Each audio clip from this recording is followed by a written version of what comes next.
Abandoné a mi esposo y a nuestra hija recién nacida porque necesitaba irme a vivir con mi amante. Han pasado 15 años y quiero reconectar con ellos, pero no me quieren aceptar en su vida. Por favor, ayuda. La puerta se cerró con un clic suave, pero para mí sonó como un portazo de un huracán. Me quedé de pie en el porche de la casa que una vez fue mía, mirando la madera pintada de blanco, incapaz de moverme. Detrás de esa puerta estaba mi hija, Olivia, una adolescente de 15 años a la que acababa de ver por primera vez desde que era un bebé. Y también estaba mi exesposo, Mateo, el hombre cuya cara, ahora marcada con líneas de cansancio y una frialdad que yo no reconocía, me acababa de decir, sin levantar la voz, que me fuera. Han pasado 15 años. 15 años desde que tomé la decisión que lo cambió todo. Y ahora, después de todo este tiempo, he vuelto, lista para enmendar las cosas, para explicar, para empezar de nuevo. Pensé, ingenuamente, que el tiempo cura todas las heridas, pero me he encontrado con que algunas heridas no cicatrizan, simplemente se infectan en silencio. La conversación, si se le puede llamar así, duró menos de 5 minutos. Mateo abrió la puerta. Su sorpresa inicial fue rápidamente reemplazada por una máscara de hostilidad helada. Olivia, mi hija, estaba detrás de él, mirándome con unos ojos que eran idénticos a los míos, pero llenos de una expresión de curiosidad mezclada con un desprecio absoluto que me partió el alma. Intenté hablar. Las palabras que había ensayado durante semanas se atropellaron en mi boca. Dije que lo sentía. Dije que había cometido un error terrible.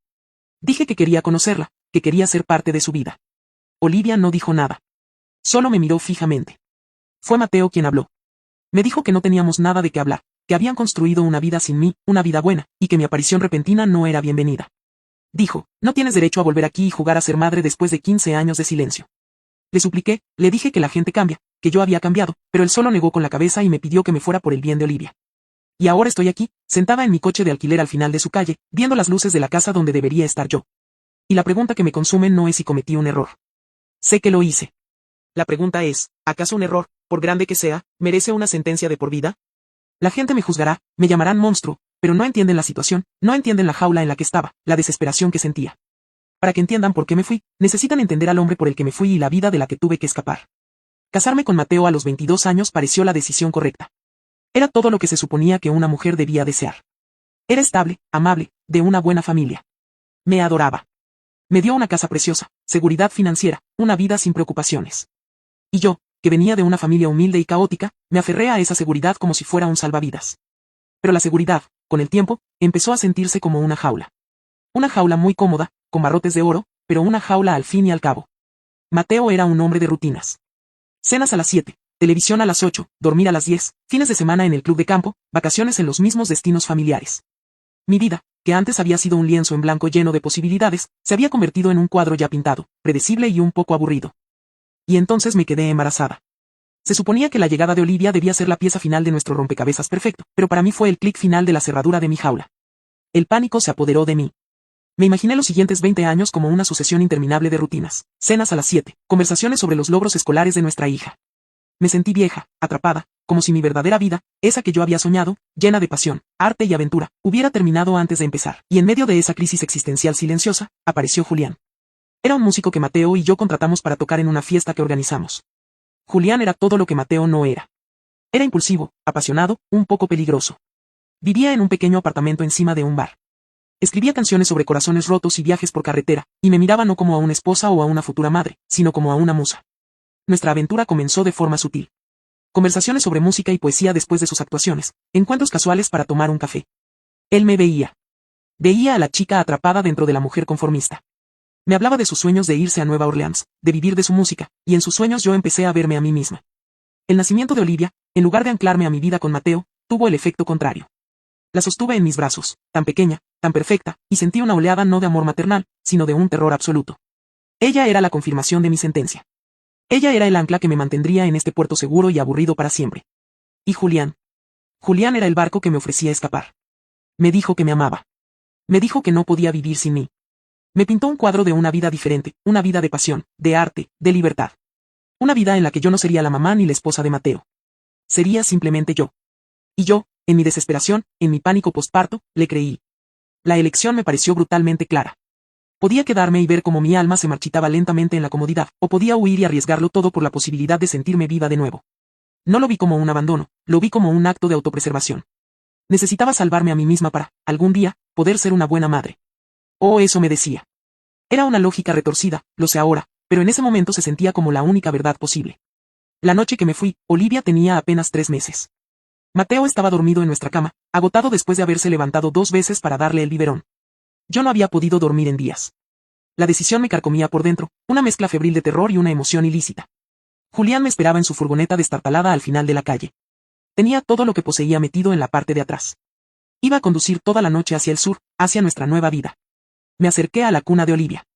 Dormía ajena a todo. Le di un beso en su frente diminuta, tan suave que apenas la rocé, y le susurré una promesa. Le dije que volvería por ella, que esto no era un adiós, sino un hasta luego, que necesitaba encontrarme a mí misma primero para poder ser la madre que ella se merecía. Una parte de mí, una pequeña voz de la razón, gritaba en silencio.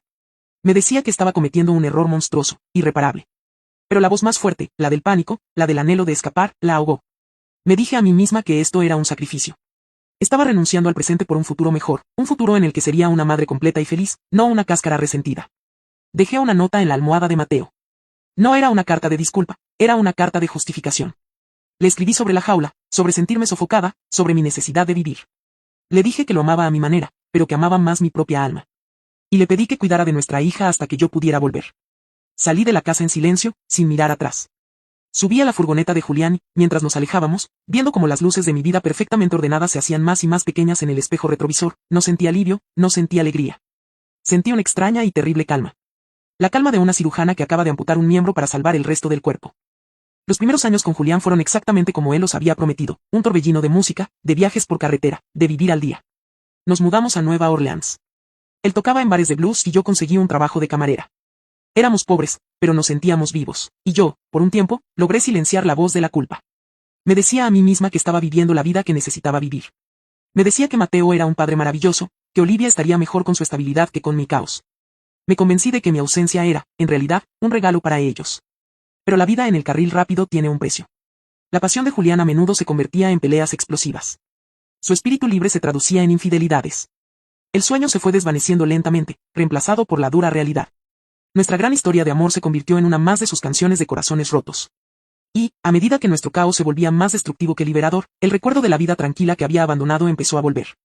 El fantasma de la hija a la que había dejado atrás empezó a hacerse más y más grande en mi mente.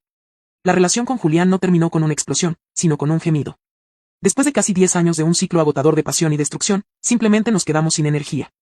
El músico torturado se convirtió en un hombre de 30 y tantos años, amargado por sus sueños no cumplidos, y la musa liberada se convirtió en una mujer cansada, con demasiadas cicatrices y muy pocas historias buenas que contar.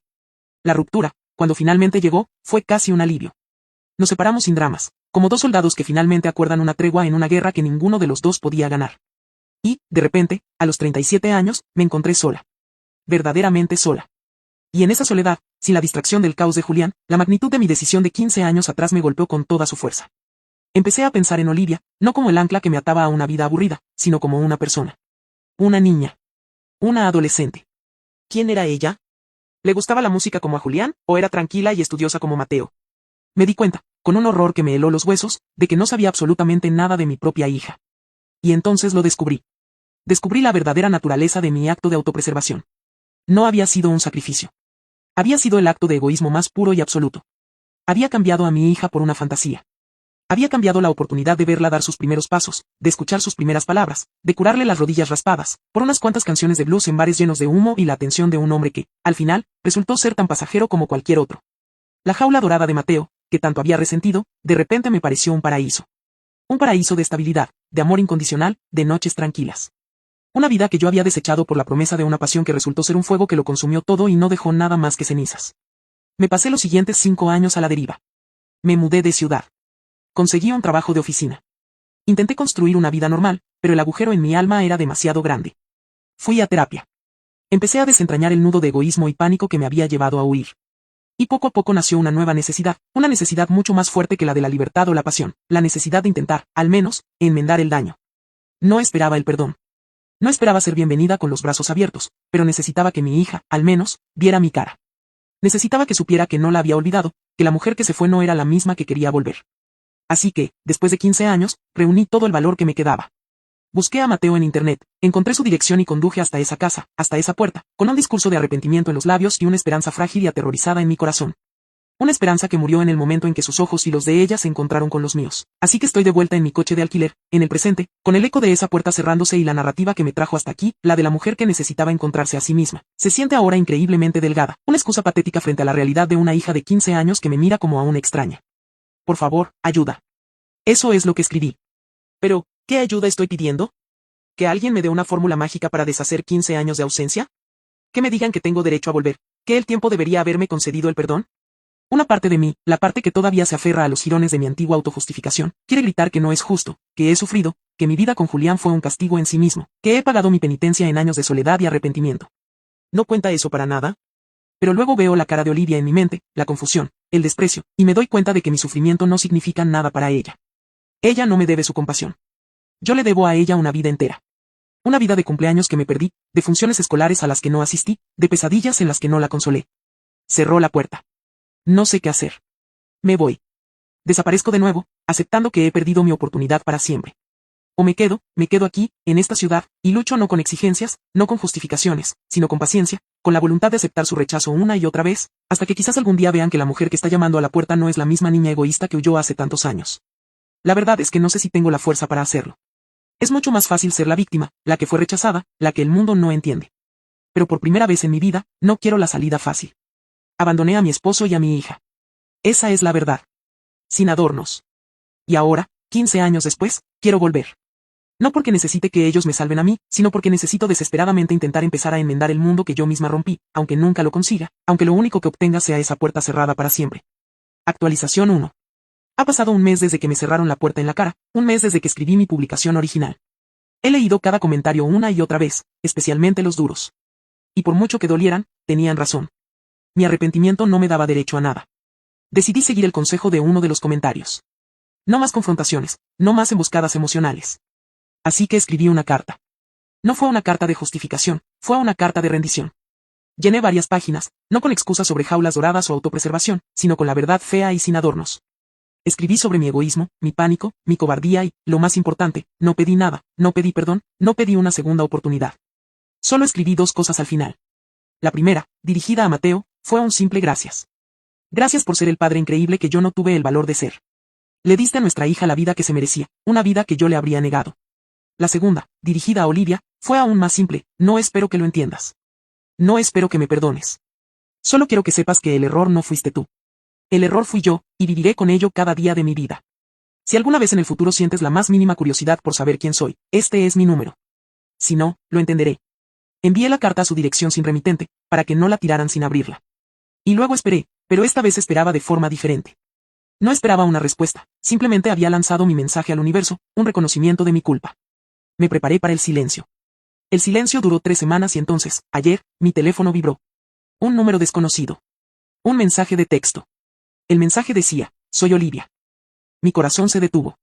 Mis manos empezaron a temblar tanto que apenas podía sostener el teléfono. El siguiente mensaje llegó unos segundos después. He leído tu carta. Mi padre también. Él quiere que te diga que no respondas a este mensaje y que no vuelvas a escribir.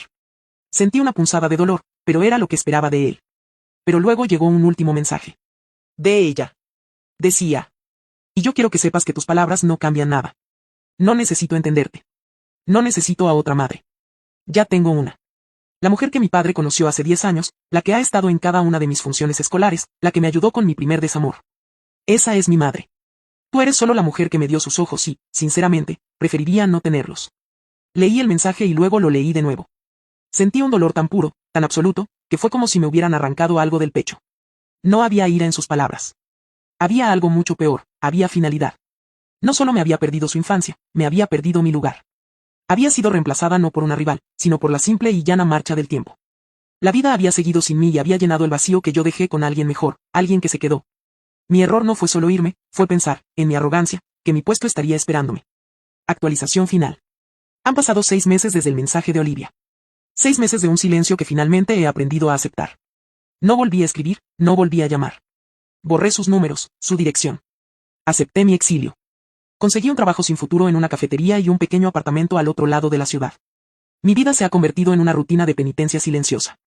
Cada taza de café que sirvo, cada suelo que friego, se siente como una pequeña parte del pago de una deuda impagable. La terapia me ayuda, pero hay verdades que ninguna cantidad de charla puede suavizar. El final de esta historia, la última página, llegó la semana pasada, y no fue dramático. Fue brutalmente, dolorosamente normal. Era un sábado por la tarde, estaba lloviendo. Yo estaba en mi turno limpiando las mesas. La cafetería estaba casi vacía y entonces la campanilla de la puerta sonó. Levanté la vista y allí estaban Mateo, Olivia y otra mujer, una mujer de aspecto amable, con el pelo recogido en una coleta y una sonrisa cálida. Entraron, sacudiéndose la lluvia, riendo de algo que Mateo había dicho. Me quedé paralizada detrás del mostrador con un trapo sucio en la mano. Era como ver una película de una vida que podría haber sido la mía. Se sentaron en una mesa junto a la ventana, la mesa que irónicamente solía ser mi favorita. Olivia se quitó la chaqueta. Ahora era más alta, su pelo más largo.